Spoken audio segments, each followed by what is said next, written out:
देखिए, जैसा कि आपका आईपा है, तो मैं कहूँगा कि आज की जो पत्रकारिता हो रही है, तो आज की पत्रकारिता ज़्यादातर ट्रेड बेस्ड चल रही है कि कोई पत्रकार कोई चैनल किसी एक नेता को पकड़ लेता है, कोई दूसरा चैनल किसी नेता को पकड़ लेता है।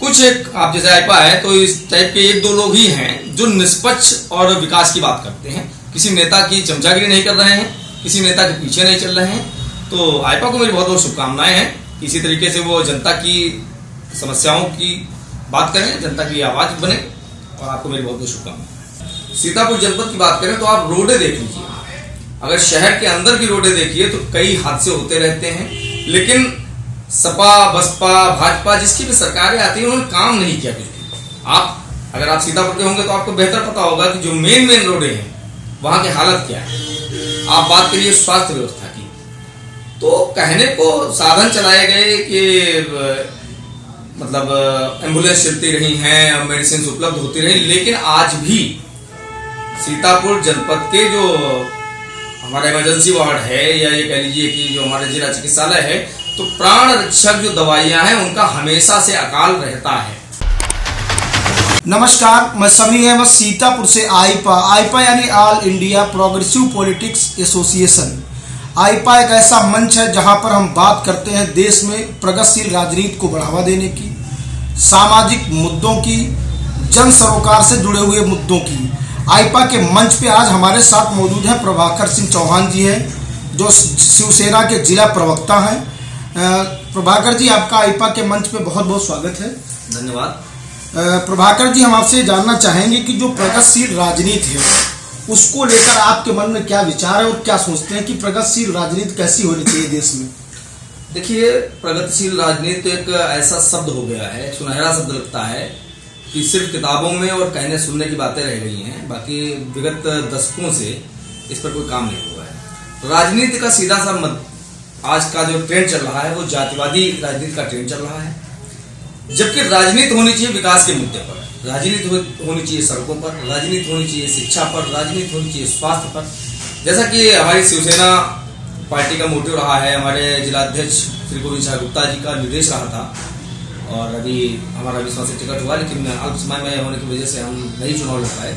हमारे जिलाध्यक्ष का निर्देश और हम लोगों की जो मोटिव था, एक हमारा घोषणा पत्र था, उसके आधार पर हम लोग केंद्रीय विद्यालय जो हमारा जो बिस्मा आता है वो गांधी क्षेत्र आता है, जहाँ शिक्षा की व्यवस्था उचित नहीं है, समुचित नहीं है।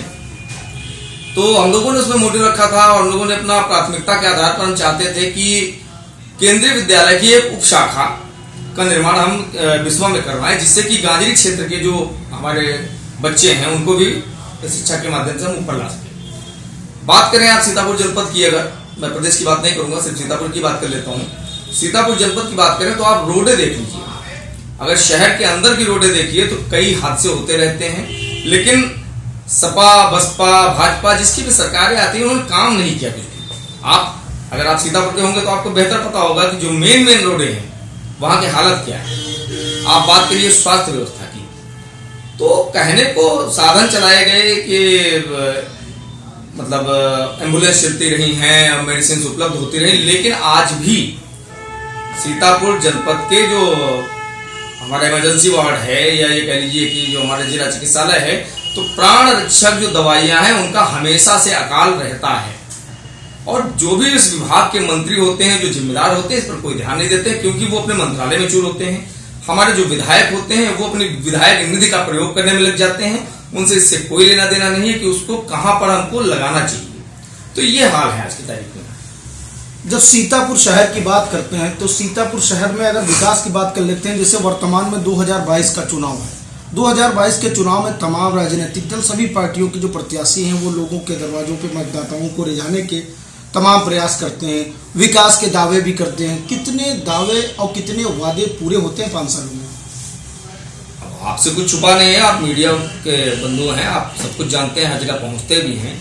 देखिए, आप अगर सीतापुर शहर की बात करें तो मैं सबसे पहला उदाहरण अगर आपको देना चाहूंगा तो वो देना चाहूंगा, आप पुलिस लाइन चौराहे पे चले जाइए जहां पर रेलवे क्रॉसिंग पड़ी हुई है। अब रेलवे क्रॉसिंग का हाल ये है कि विगत कई सालों से उसकी स्थिति जस की तस बनी हुई है।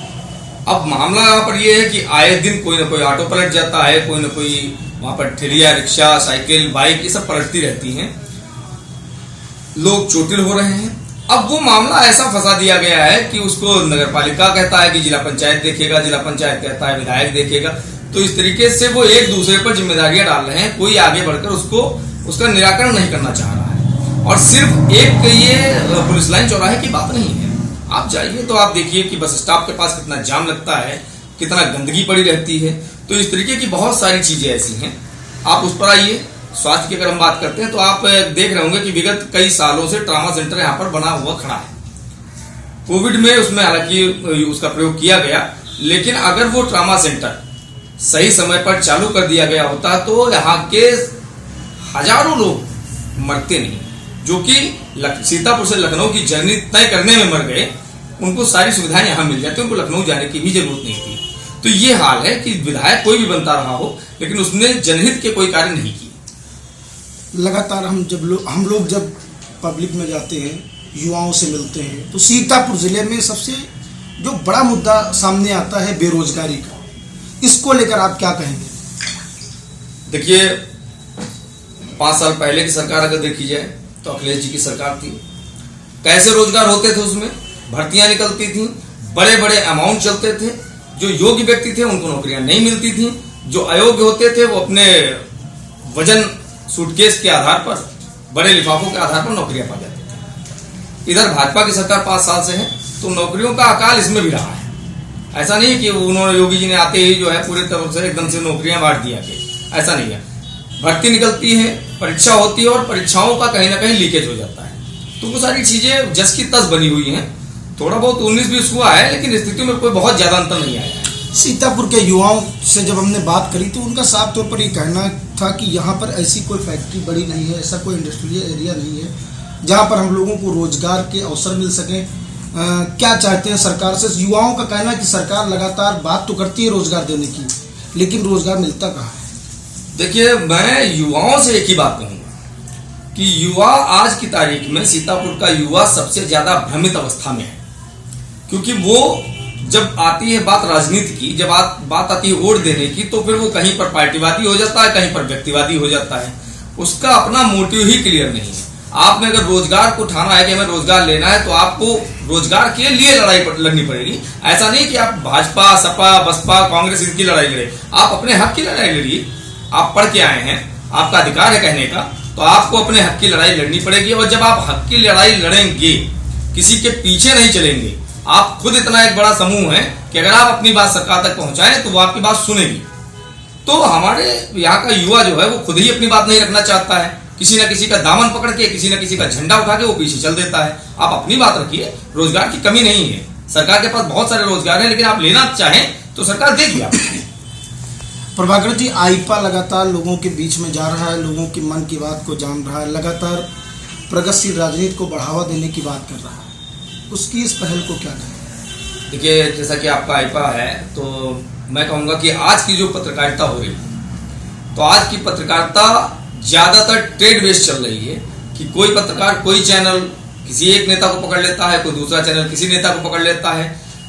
कुछ एक, आप जैसे आईपा है तो इस टाइप के 1-2 लोग ही हैं जो निष्पक्ष और विकास की बात करते हैं, किसी नेता की चमचागिरी नहीं कर रहे हैं, किसी नेता के पीछे नहीं चल रहे हैं। तो आईपा को मेरी बहुत बहुत शुभकामनाएं हैं। इसी तरीके से वो जनता की समस्याओं की बात करें, जनता की आवाज बने, और आपको मेरी बहुत बहुत शुभकामनाएं। आईपा के मन से आपसे एक अंतिम सवाल, युवाओं को सीतापुर के क्या मैसेज देना चाहिए?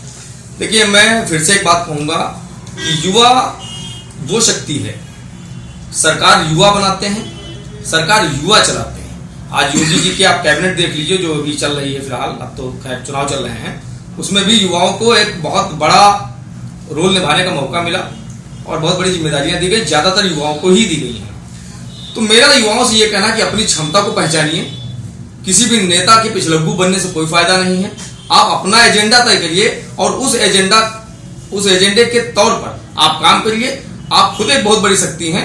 आप अगर आगे आएंगे तो सीतापुर का इतिहास बदल जाएगा, सीतापुर का भूगोल बदल जाएगा, सीतापुर का भविष्य बदल जाएगा। आपको नेतृत्व करने की जरूरत है, और युवा जब नेतृत्व करेगा तो जाहिर सी बात है कहीं ना कहीं बहुत बड़ा सुधार आपको देखने को मिलेगा। ये थे हमारे साथ में प्रभाकर जी, जिनका साफ तौर पर कहना है कि सीतापुर के युवाओं को भ्रमित होने की जरूरत नहीं है। जब युवा आगे बढ़ेगा तभी देश तरक्की करेगा। आईपा के मंच पे आज के लिए बस इतना ही। नमस्कार।